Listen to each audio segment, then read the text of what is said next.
सबसे पहले तो मैं आपको थैंक यू बोलना चाहूँगा, क्योंकि आप यहाँ पे आए बहुत कष्ट करके।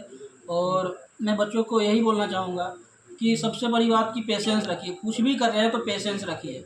और सबसे इम्पोर्टेंट, अगर यूपीएससी या सिविल सर्विस, कोई भी सिविल सर्विस, जैसे स्टेट पीएससी होता है, तो स्टेट पीएससी या यूपीएससी यूनियन लेवल पे होता है, पूरे इंडिया का होता है। ये ज़रूरी नहीं है कि इसमें सबका हो। और स्टेट पीएससी भी होता है, उस पर भी फोकस कर सकते हैं, लेकिन दोनों में सबसे इम्पोर्टेंट चीज़ है पेशेंस। पेशेंस रख के ही कुछ कर सकते हैं। और सबसे इम्पोर्टेंट चीज़ है दो ही पेपर पे, एक प्रीलिम्स में उसमें भी सी सेट, यूपीएससी का सी सेट। और पीएससी की बात करें तो उसमें सबसे इम्पोर्टेंट चीज़ होता है मेंस का। अब मुझे तो यूपीपीएससी का तो पता नहीं है, लेकिन बीपीपीएससी का पता है उसमें कैसे होता है।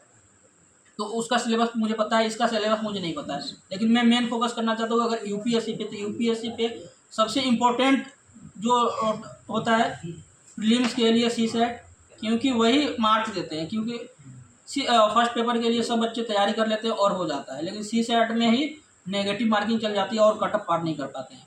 अब वो कट ऑफ होने के बाद में आती है सेकेंड फेज, यानी मेंस, डीएएफ बोलते हैं जिसे।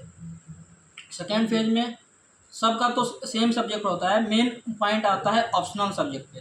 तो सबका अपने हिसाब से होता है कि कौन सा सब्जेक्ट चूज किया जाए। मैंने चूज किया था साइकोलॉजी, क्योंकि साइकोलॉजी ईजी सब्जेक्ट है और मुझे ईजी सब्जेक्ट ही पढ़ना बहुत अच्छा लगता है, इसलिए मैंने साइकोलॉजी चूज किया था। और बच्चों से मैं यही बोलूँगा कि कुछ भी कर रहे हैं ना तो शो ऑफ मत कीजिए, कुछ भी कर रहे हैं पेशेंस रखिए और मेहनत करे जाइए।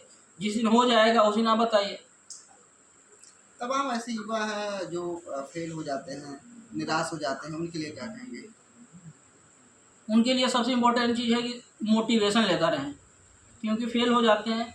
सबसे बड़ी बात, एक आप उनके बारे में जानते हैं, थॉमस अल्वा एडिसन 999 बार फेल हुए थे। अगर वो सोच लेते कि अगर हम बॉल नहीं बनाएंगे फिर हम लोग आज उजाला में नहीं होते।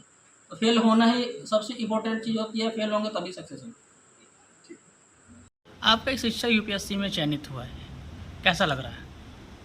आज सीएमएस विद्यालय के शिक्षक दीपक कुमार का यूपीएससी में सिलेक्शन होते ही पूरे विद्यालय का वातावरण हर्षोल्लास से भर गया।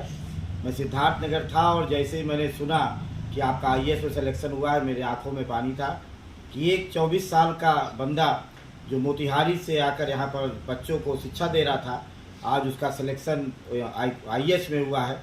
निश्चित तौर पर इनके माँ बाप के लिए जितना गर्व का क्षण था, उतना हमारे विद्यालय परिवार के लिए भी आज गर्व का क्षण था। और हम पूरे सीएमएस विद्यालय परिवार को बधाई देते हैं और दीपक सर को स्पेशली बधाई देते हैं, जिन्होंने इस प्रकार से आज एक बड़ा अचीवमेंट प्राप्त किया है। दीपक सर के नेतृत्व में विद्यालय में भी कई अचीवमेंट किए हैं, क्या कुछ रहा है? दीपक सर जब से आए, मैं 17-18 वर्षों से स्कूल चला रहा हूँ। निश्चित तौर पर बच्चों को जो निश्चित तौर पर एक बाहर की प्रतिभाएं हैं उसमें कंपटीशन करने का बच्चों को सौभाग्य प्राप्त हुआ। अभी 2 महीने पहले मेरे 4 बच्चे आईआईटी दिल्ली में, वो भी क्लास 6-7 के बच्चे अपना प्रोजेक्ट लेकर दीपक सर के साथ दिल्ली गए थे, जहां पर बच्चों का सिलेक्शन हुआ। और आईआईटी दिल्ली में पूरे देश के 17,000 बच्चों में केवल 10 स्कूल के बच्चे सेलेक्ट हुए थे, जिसमें उत्तर प्रदेश में 2 विद्यालय थे, एक नोएडा का विद्यालय था, एक बस्ती का सीएमएस विद्यालय था। वह अभी दीपक सर के कारण हमको सौभाग्य प्राप्त हुआ। अभी हमारे 4 बच्चे इसरो जा रहे हैं, 12 मई से लेकर 25 मई तक 9th के बच्चों की वहाँ पर ट्रेनिंग है। ट्रेनिंग के बाद वो 10th, 11th, 12th सीएमएस से प्राप्त करेंगे शिक्षा, और उसके बाद वहाँ पर उनको जूनियर साइंटिस्ट होने का सौभाग्य प्राप्त होगा। वह भी परीक्षा पास कराने का दीपक सर का गर्व है, जो दीपक सर के माध्यम से प्राप्त हुआ है। एक और अचीवमेंट हमारे पास कल ही, अभी बच्चों को हम DTU दिल्ली टेक्निकल यूनिवर्सिटी में हमारे बच्चे सेलेक्ट होकर जा रहे हैं। 3 लड़कियां जा रही हैं, जिनको विद्यालय परिवार कर लेके जा रहे हैं। उम्मीद है दीपक सर को भी और सीएमएस विद्यालय को भी जो भी बच्चे पास होकर आएंगे, अच्छे प्राइज लेकर आएंगे। तो निश्चित तौर पर दीपक सर ने जो बच्चों को दिया, दीपक सर ने जिस प्रकार से बच्चों के साथ प्यार किया, जिस प्रकार बच्चों को शिक्षा दिया, जिस प्रकार बच्चों को नया नया इनोवेशन दिया, ईश्वर ने उनको उस इनोवेशन के रूप में आईएएस की उपाधि दी। निश्चित तौर पर आप अच्छा करेंगे तो ईश्वर आपको अच्छा देगा, यह दीपक सर ने और ईश्वर ने बताने का प्रयास किया। बहुत बहुत बधाई सीएमएस विद्यालय परिवार को भी और दीपक सर को भी।